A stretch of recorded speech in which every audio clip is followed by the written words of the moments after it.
Well, hello everyone. My name is Mehul Desai. I am a serial entrepreneur. I have spent a good part of the last 30 plus years in the technology innovation space. Welcome to Tantra's inaugural podcast. And I have with me a very dear friend, an icon, the legend, Bruce Mao. Bruce, Hi, nice to meet you. Nice to see you again, Mehul. likewise, Um, Bruce. Always a pleasure. Always a pleasure. And given that this is the inaugural podcast, and I have Bruce with me, the topic of today's discussion, our conversation, is innovation and societal progress, a double-edged sword. And I think, given the times that we're living in, I think this is even more apt. So just a little bit background on myself. I've spent a good part of the last 30 years in what the world now calls fintech.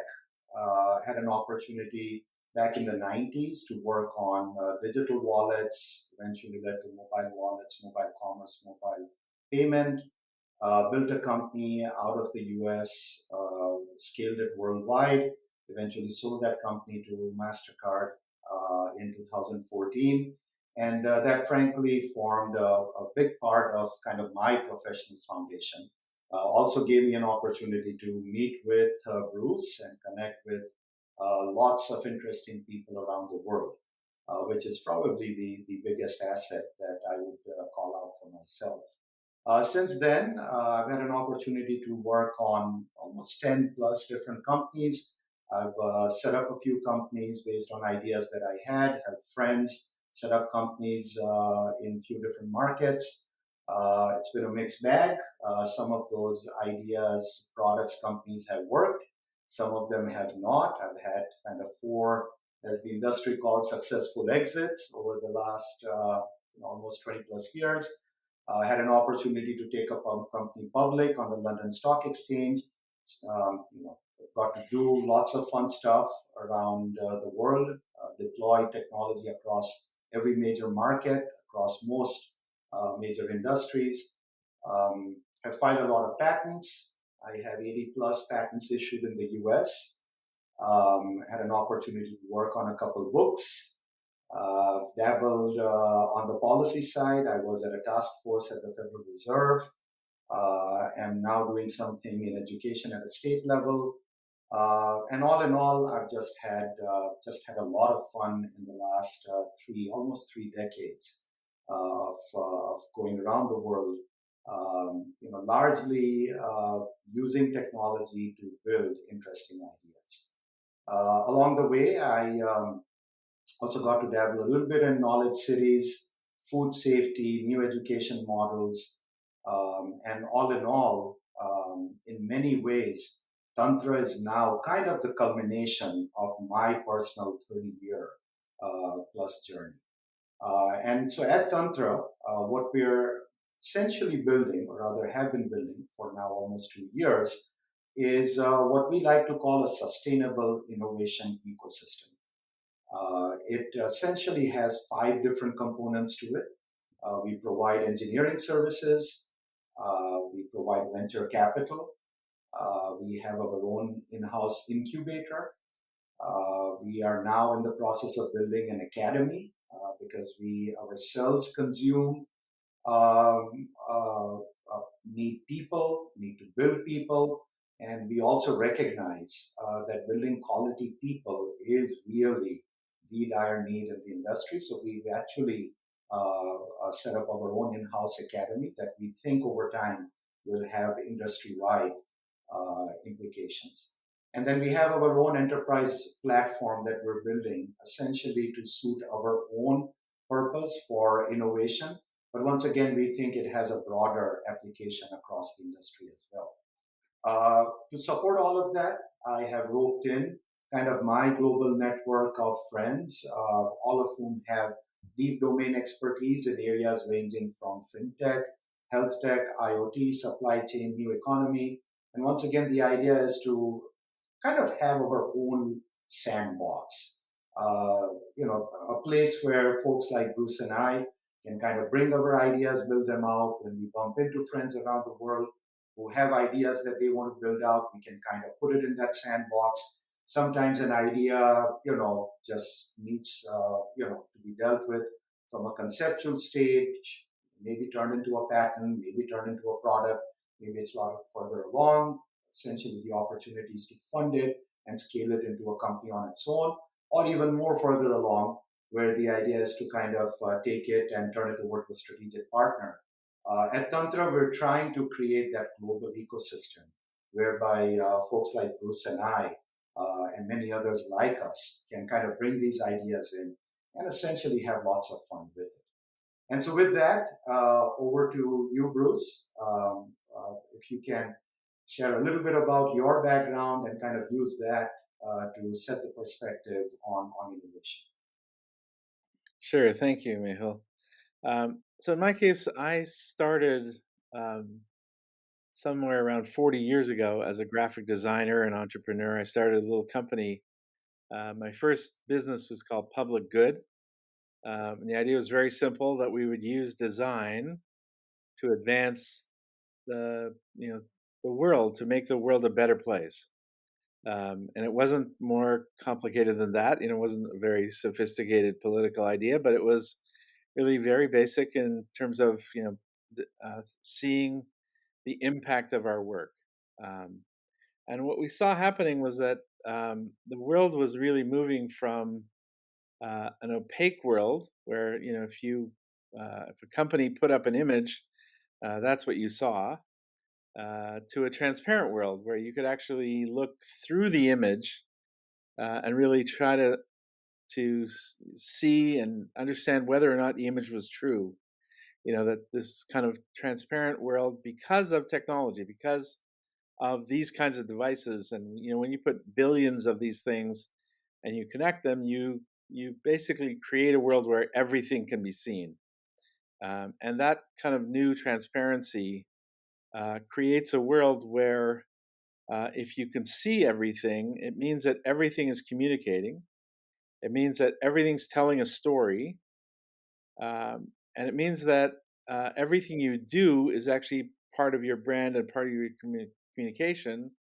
And therefore, if it's not telling the story that you want it to, you need to redesign it. And that really became our work. We started from what we look like to what we do. And now most of our work is really helping people design what they do, to kind of be the story they want to tell. Along the way, we did a project called Massive Change, and it was an exhibition and book and radio program. It was a project on the future of design and how is our capacity to shape the world changing and evolving. And what we discovered was so radically optimistic. It was really extraordinary that we are expanding exponentially our capacity to shape the world, and that we are using it to make the world a better place for more and more people. That ultimately, that's our real project, our collective project. And we found a beautiful quotation by a man named Arnold Toynbee, a British historian, and he said that in the long sweep of history, the 20th century won't be remembered for either technical innovation or violence and conflict. It'll be remembered instead as an era in which we dared to imagine the welfare of the entire human race as a practical objective. And when he used the term practical objective, he made it a design project. So the welfare of the whole human race is our design project. And that's really that's what we saw. That's what we did 20 person years of research. We amassed an extraordinary body of knowledge around that idea, and we did an traveling exhibition and book about that project, and that really changed our work. We began really applying that massive change approach, and that became our business, Massive Change Network. We built a sustainability platform for Coca-Cola. We redesigned the holy city of Mecca. We helped MoMA in New York move into their new digs. And we really applied design to the transformation of business and life. Along the way, we realized that actually that kind of human-centered approach was really limiting. It was, we were thinking about um, only the kind of human life, and what we really needed to think about, and I think one of the great challenges of our time, is to think about all of life. So instead of thinking about the welfare of the whole human race, we need to think about the welfare of all of life as a practical objective. And that developed what we call life-centered design. And that's really what our practice is now. And about 10 years or so, 10 years ago or so, we um, began working on the 24 principles of life-centered design that we now call MC24, the 24 principles for massive change. And we're now applying those to all sorts of things and really confronting the great challenges of our time. If you think about, the time that we're living in, this is the time of change. This is the time of a kind of transformation that the world has never seen before. We have a series of challenges on an order of complexity and magnitude that we've never faced. We just haven't had to deal with them. But as we pass 8 billion, going to 9 and 10 billion by mid-century, we are facing challenges, unlike anything we've ever had to deal with. And the only way out of this alive is by applying life-centered design to really think differently about how we work and live. And that's really what we're focused on now. And I love what you're doing with Tantra, and I think it's really going to be urgently needed in the coming years. Thank you, Bruce. Thanks a lot. And so, look, this is fascinating. And obviously, I've had the luxury and privilege of knowing you for many, many years. But I do want to, for the benefit of our audience, I want to kind of build up a little bit to life-centered design, MC24, and massive change. And so maybe kind of to start kind of easing into that, if I may. Um, you know, I kind of personally, and I think I speak on behalf of all of us who are used to looking at, let's call it friction around us, and then working backwards from there, clearly saying, here's an opportunity for us to apply ourselves and reduce that friction, right? I think at a very basic level, that's what lots of folks like us around the world do day in and day out. And one of the dilemmas that I have, and I know for a fact you and lots of others like us have, is kind of what we call the inventors or the creators or the founders dilemma, right? Saying that at what point do you let go? Personally, the glass for us is always half full.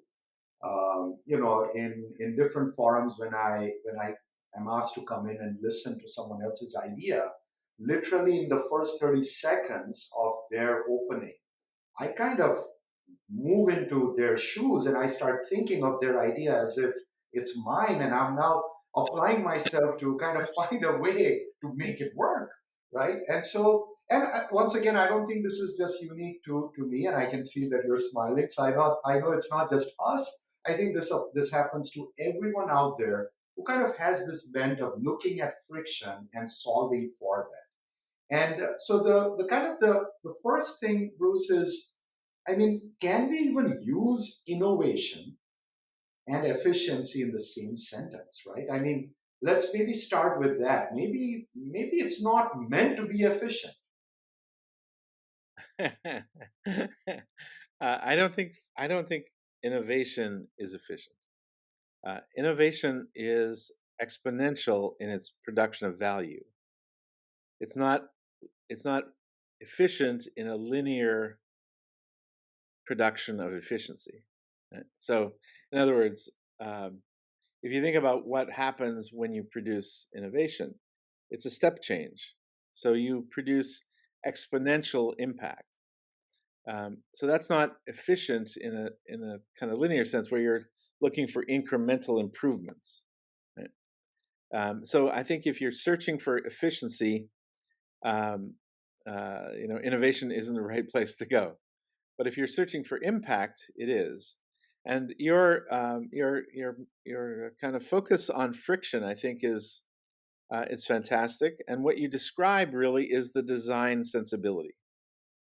One of the principles of MC24 is always search for the worst. In other words, designers have an inverse relationship with friction. Right? So we think good is bad.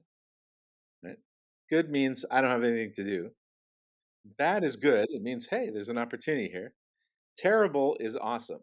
It's like like if you're having a really bad experience, I got a lot of work to do and there's a big opportunity here. So if you're having real friction, that's where the design opportunity lives. So as an entrepreneur, you should be constantly tuned in to trouble, tuned into friction to say, I'm looking for the worst things. I'm looking for the things that don't work because those are the opportunities. I used to have people in the studio would say we should be working for Apple. It's like like Apple needs another designer. Like I need a hole in the head. Whereas millions of businesses around the world need design. They need design desperately. They may not know it, but they do. And that's where the real opportunities are. True, Bruce. And but look, the reason why I kind of bring this up is, at the end of the day, it's about, yes, it is for solving that friction. It is for the way you described it, saying, bad and worst, embrace it. So as you call, good is bad and bad is good. In our world, we say embrace friction. Embrace Uh-huh. it and make it your own, and then solve for it.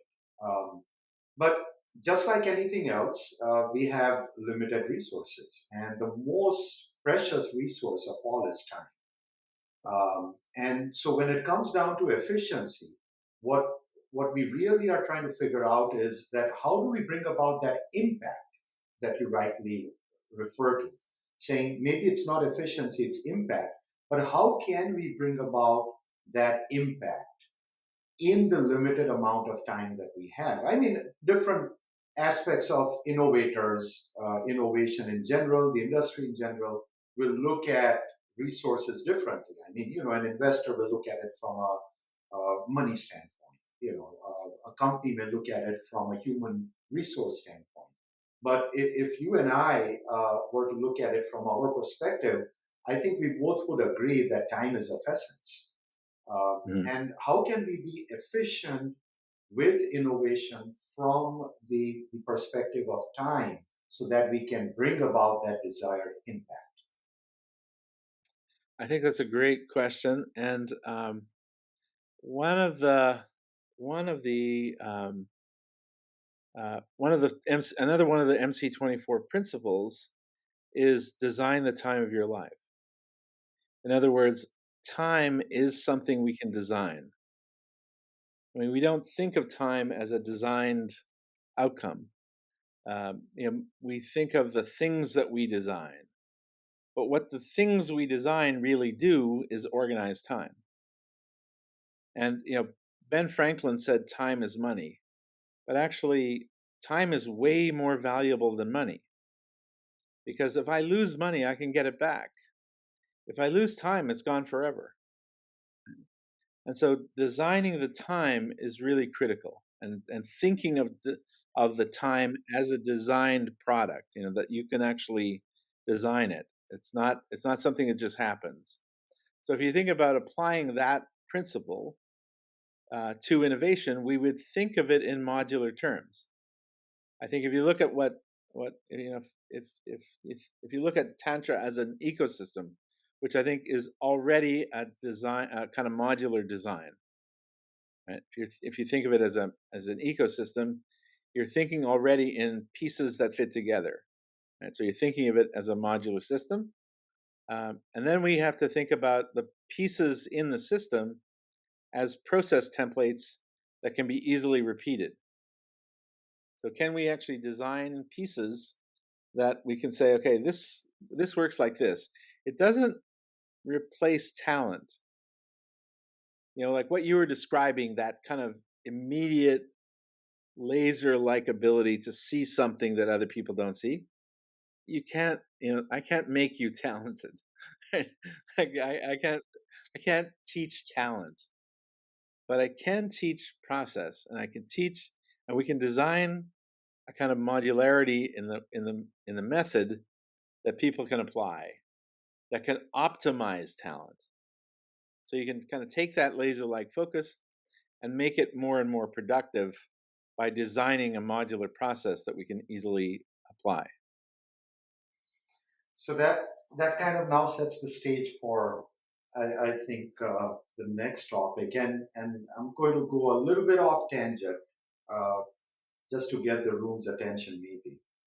But so a very close friend of mine, who is actually a monk, uh, many years ago gave me a fantastic piece of advice, and he said that never make decisions from the mind, always make decisions from the heart, because the mind is a lousy decision maker.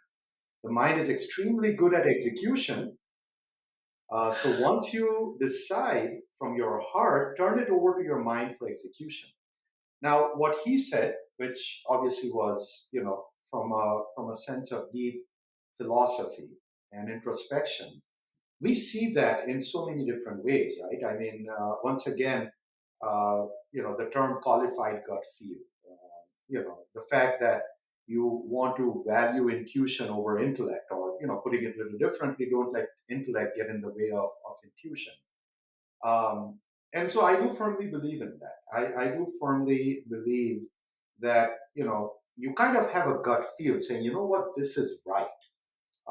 And I'm now going to find a way to make it happen. And again, to put it in context of impact and innovation, you kind of sometimes have a gut feel, right? I mean, you and I could very easily argue, have a gut feel that world peace is something worth going after, right? It's something that we need to put our collective, heads together to figure out and find a way to make it work. Gut, my gut says it can be done, right? And then turn it over to the collective minds and say, now work backwards and find a way to make it happen. And so, I am a firm believer in that. And I try to apply that to everything that I do. Yes, the difficult part is learning how to listen to your heart and kind of, segregating the heart from the mind, not the organs, but kind of how we perform as beings. But, now once again, that brings up exactly what you brought up at the very end of your last statement, is kind of where does art and science, where does art hand off and science pick up? Um, and coming back to innovation, is innovation more art than science? I mean, there is a process. I agree with you. You can't teach talent, but you can teach process. Now, I'm a huge fan of Peter Drucker's work, right? And I love the way he said that, look, brilliant ideas, great ideas, there's this aha moment. The light bulb goes off. And there's no planning for that. There's no school you go to learn how can I get more aha moments in a day? I mean, there's no such thing. But once you have that aha moment, then there is a process to take that aha moment and turn it into something impactful, turn it into something more efficient.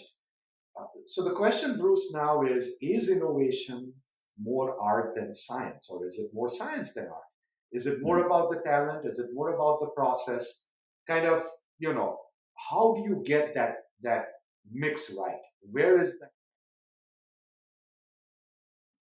That's a great question. I think the answer to that is that it's really a synthesis. If you think about what we do, Um, it's a nexus. It really happens at the nexus of art, science, and technology.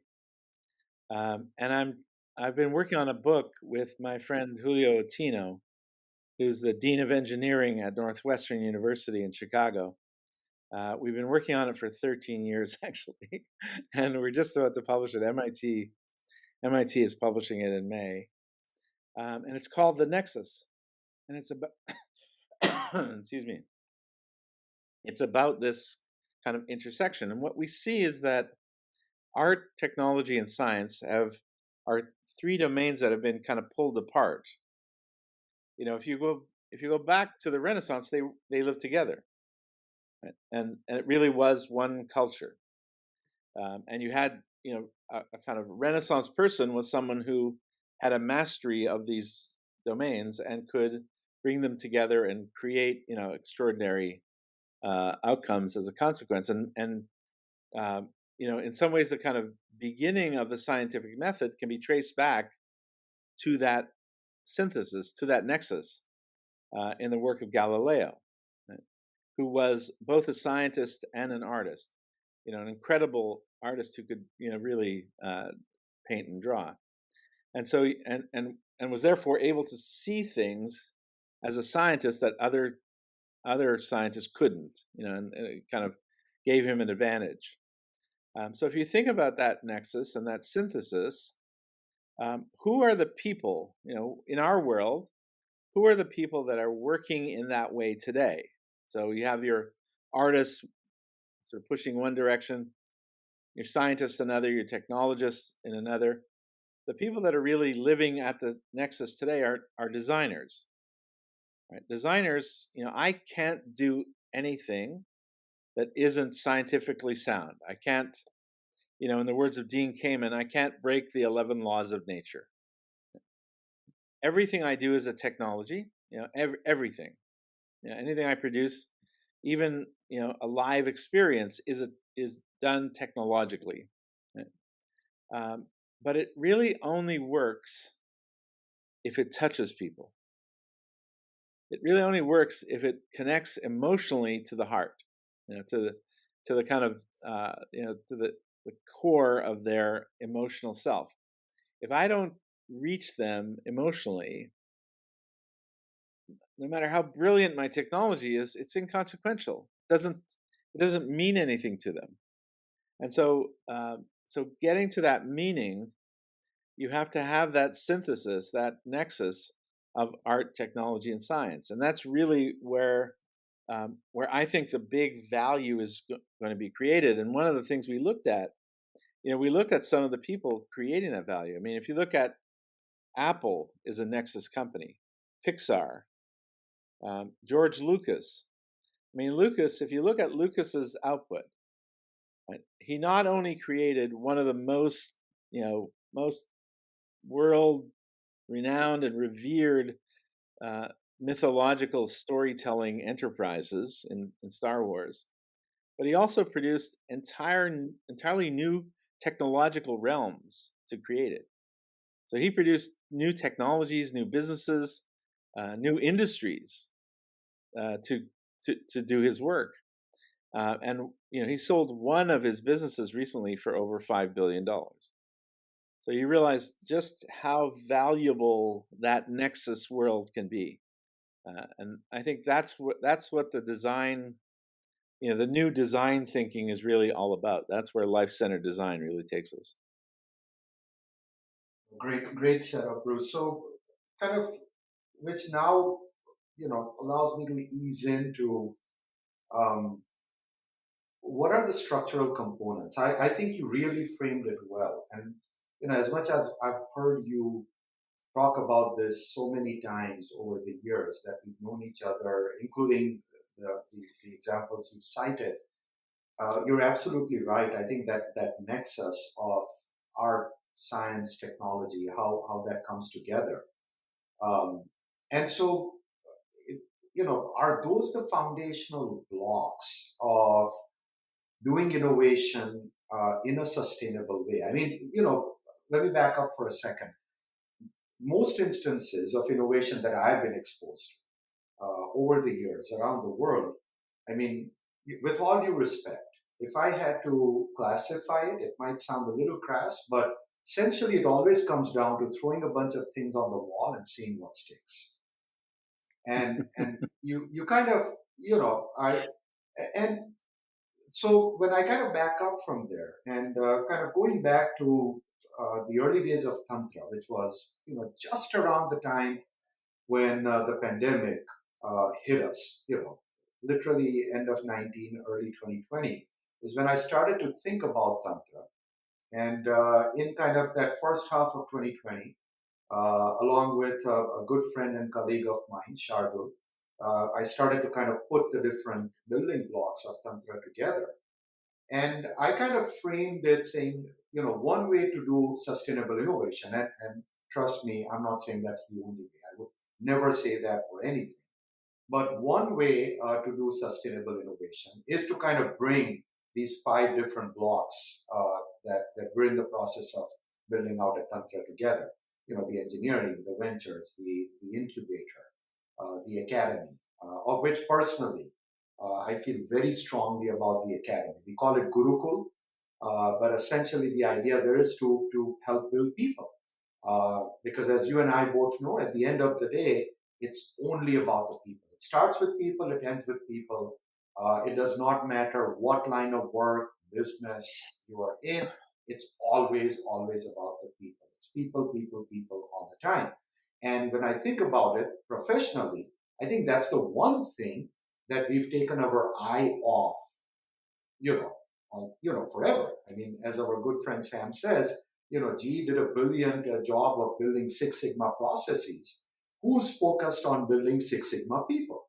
Mhm. And so when we think about it, if we all need quality people, and it's not just about capabilities. It's about the character more than the capabilities.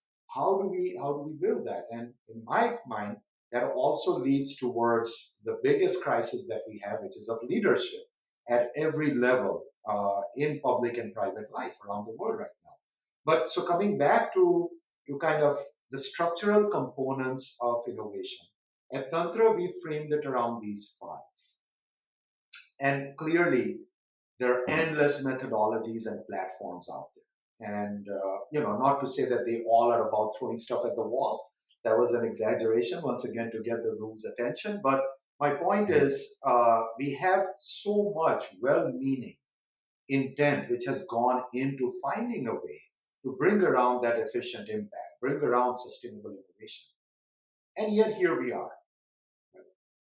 So, how do Mhm. you see the foundational blocks? I mean, even if you use your art, science, technology, and the kind of convergence of that, the nexus of it, as you call it, uh, Uh-huh. are there tactical blocks that we could set up as part of building a sustainable innovation ecosystem?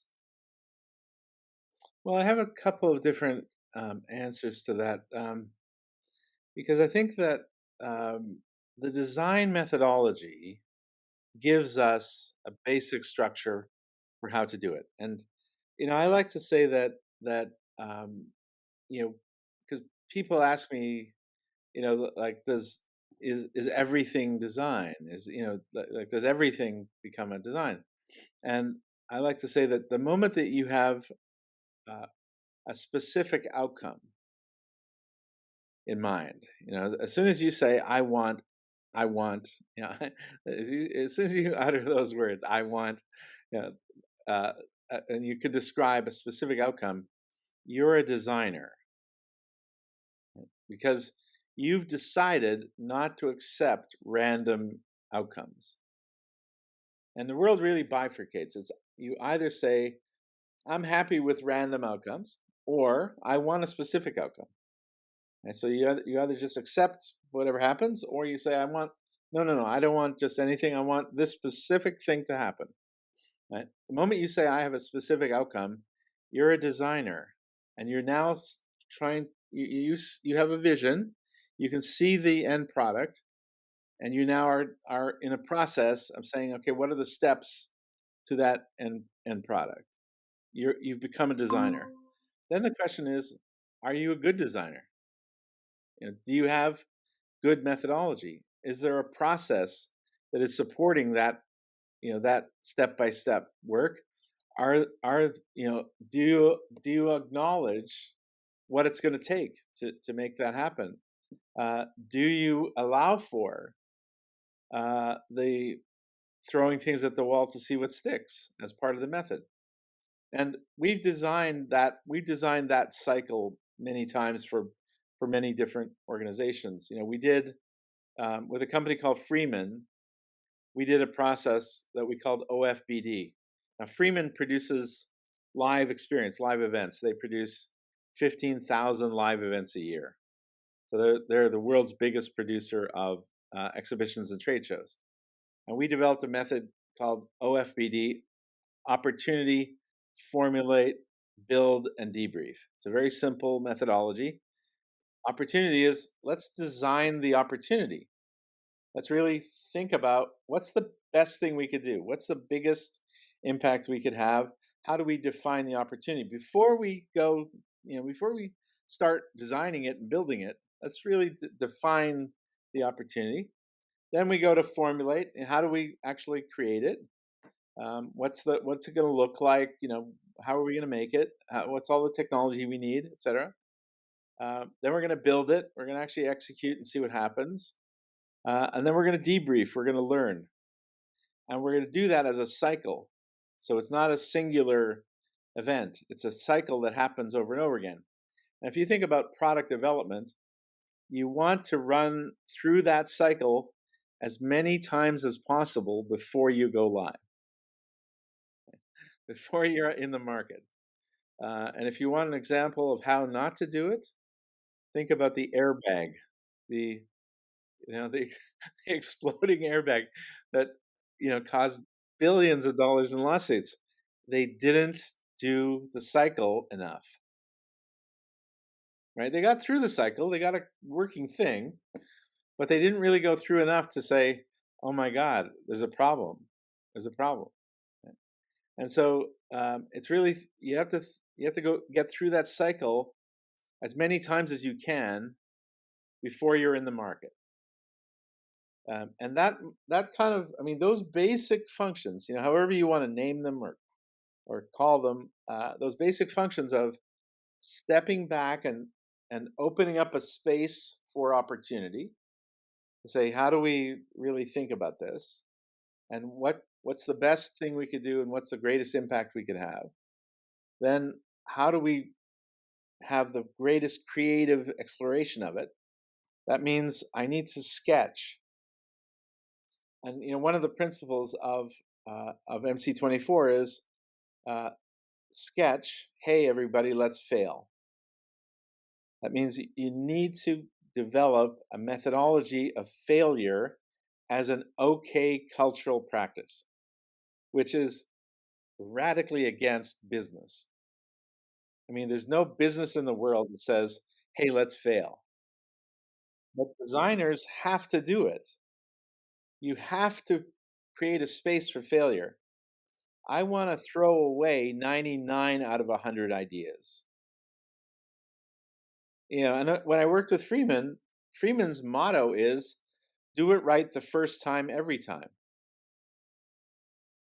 And I said, well, we can't do that in the design group because, that means we're going to have one idea. We need 100 ideas. We got to do the opposite of that in the design group in order to get the best work, in order to throw things at the wall and see what sticks. That means that 99 of the things are not going to stick. And that's great. That's high efficiency creative work because I'm throwing so much of it away, which is counter to almost every business practice that we know. But that's really what Formulate is about. Build, we want efficiency. We talk about how it's $1 on the sketch, it's $10 in the shop, it's $1,000 on the floor. So you got to think about how cheap is that $1 sketch? How efficient is that sketch? It's a genius piece of technology. So really thinking about it in that way. So if you think about that cycle, that continuous cycle, you can put lots of things in the cycle, but that kind of foundational cycle has to happen. That's key. No, I absolutely see that, and you're absolutely right. I mean, finding the efficiency in failure, I think, is the biggest crux. And you're right. I mean, strictly from a business standpoint, failure is unacceptable. It's inefficient. It's not a good use of time, money, resources, all of that. But at the same Yeah, we time, hate it. it's Yeah. a critical part of the creative process, and it's all about creation. It's all about doing things which haven't been done before. Once again, solving for that friction. And so kind of now taking it up a notch, so to say. And as you started off with kind of how you were led towards massive change.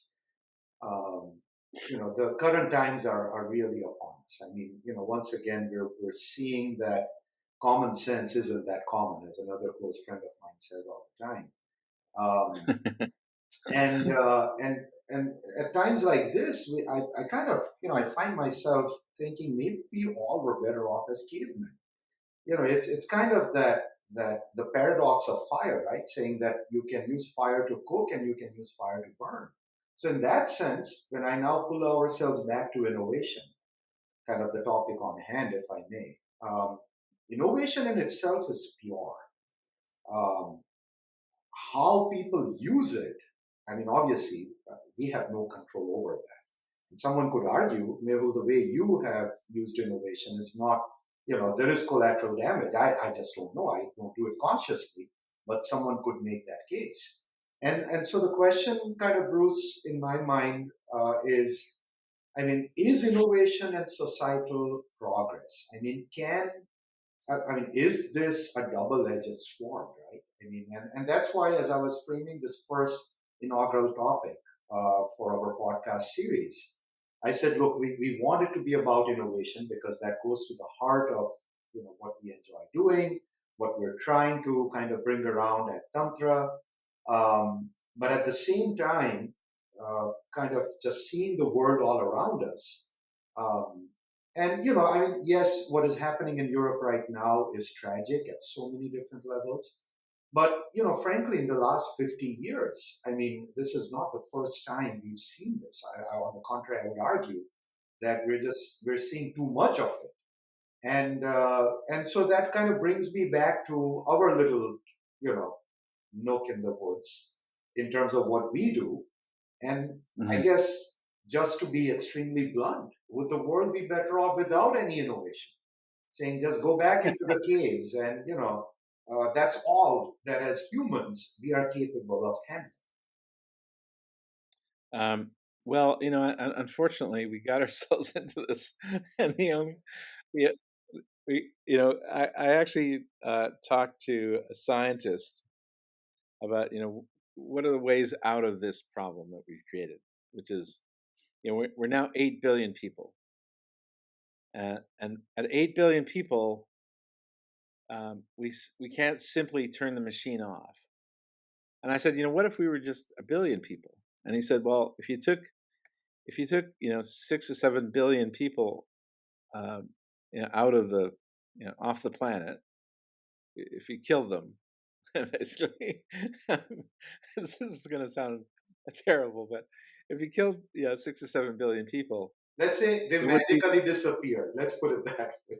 no. He said no. It's important that they can't magically disappear. That's the point. And his point was, if you killed them, the off gassing of the off gassing of those bodies would be the worst environmental disaster you could possibly imagine. That the methane the methane that would be excreted from those bodies would be a runaway environmental disaster that would likely kill the remaining billion. So even that is not a solution. No, there's only one way out of here, which is to innovate. The only way out of this alive is to rethink how we innovate. And that's where life-centered design comes in.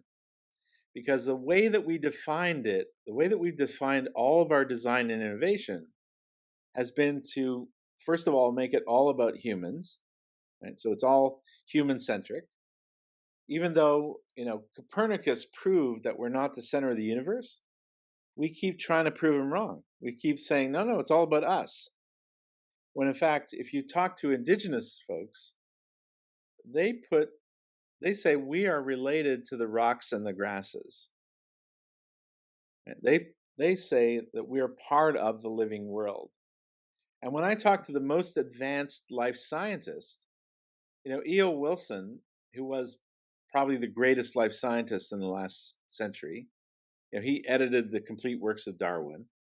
He said, there's only one thing on the planet, that's life. And life has an experiment going in form, and we're one of those forms. And he said, rock is slow life, and life is fast rock. What you are is rock animated with electricity. You're basically, substance, molecules, atoms, and electricity. That's life. That's what makes you. When you turn the electricity off, it's over. And you go back to rock.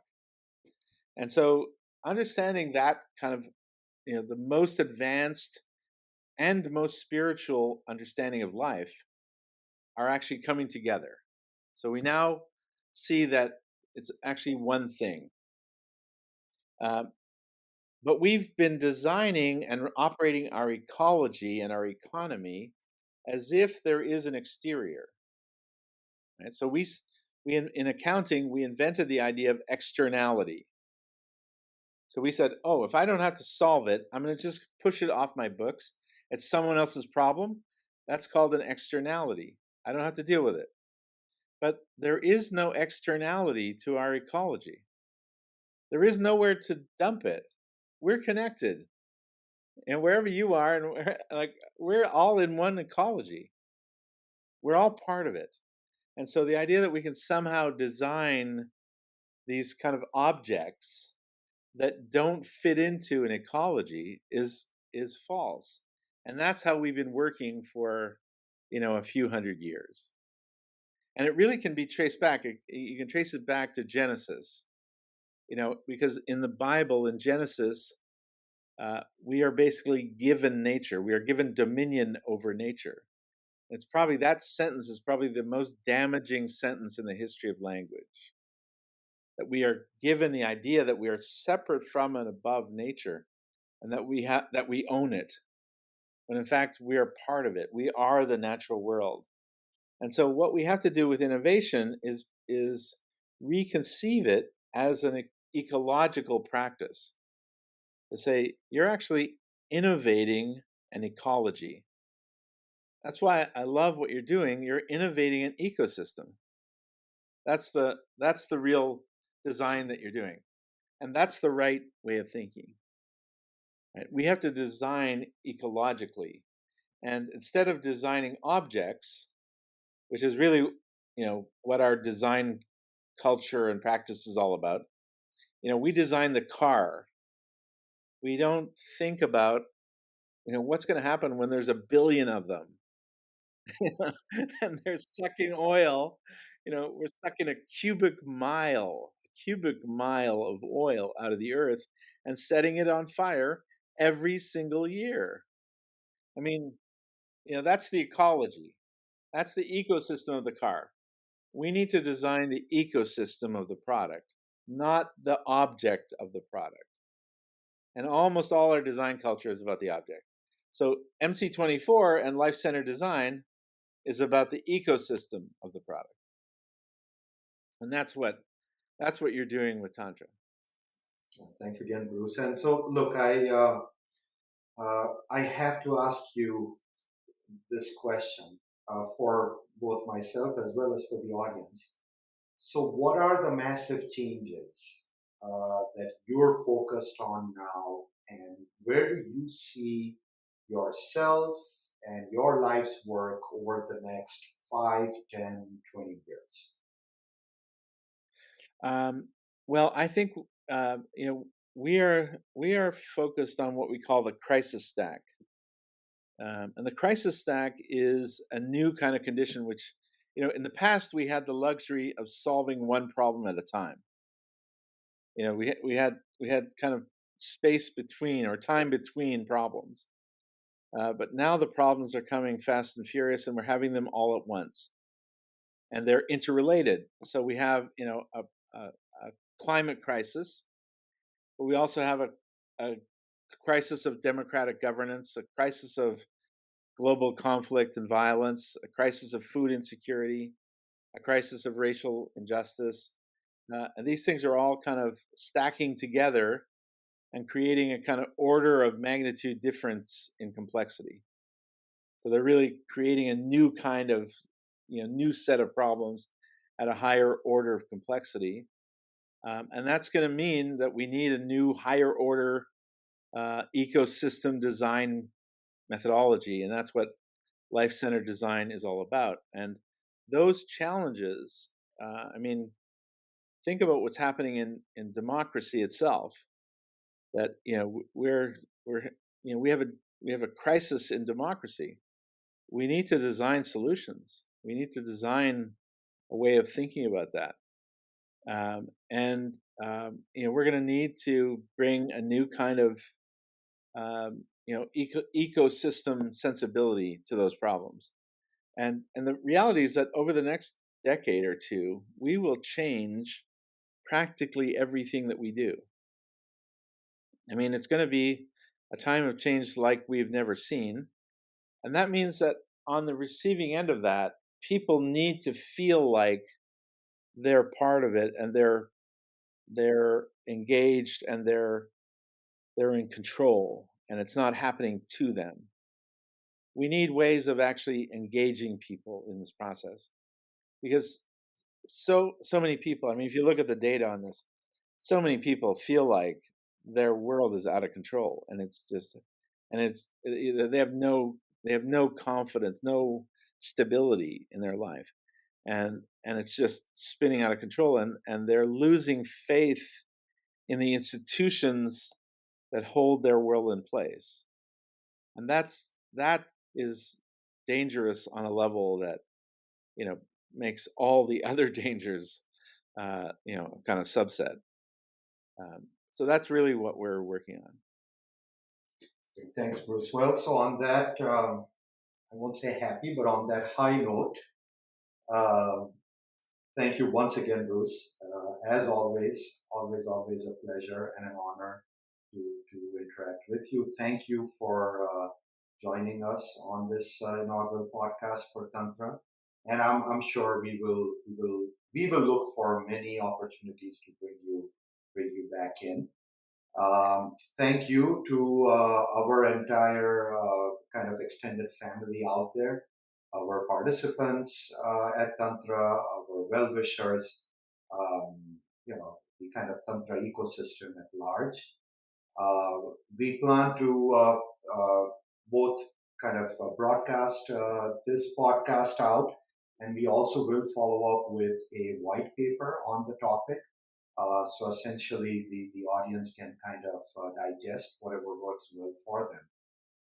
And the idea is to have a series where we have a podcast every month. So just to give the audience a little bit of a glimpse in terms of what's coming next. The next topic will be on what I call the holy grail of fintech. I'm going to kind of leave it open-ended there, because I'm sure different people view fintech and the end goal of fintech in different ways. I will share kind of my perspective on what that holy grail is. But with so much talk about fintech and the impact of fintech, and given the amount of time that we've spent in fintech, I thought it's probably important to start framing what is it exactly that we're trying to do with fintech. And so more about that when we meet again next month. But once again, Bruce, thank you so much for your time, which I know is extremely precious. So I appreciate your joining us.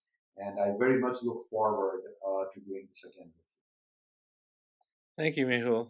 Lovely to be here. Thanks again. And thank you, everyone out there. Have fun, be good, and be safe.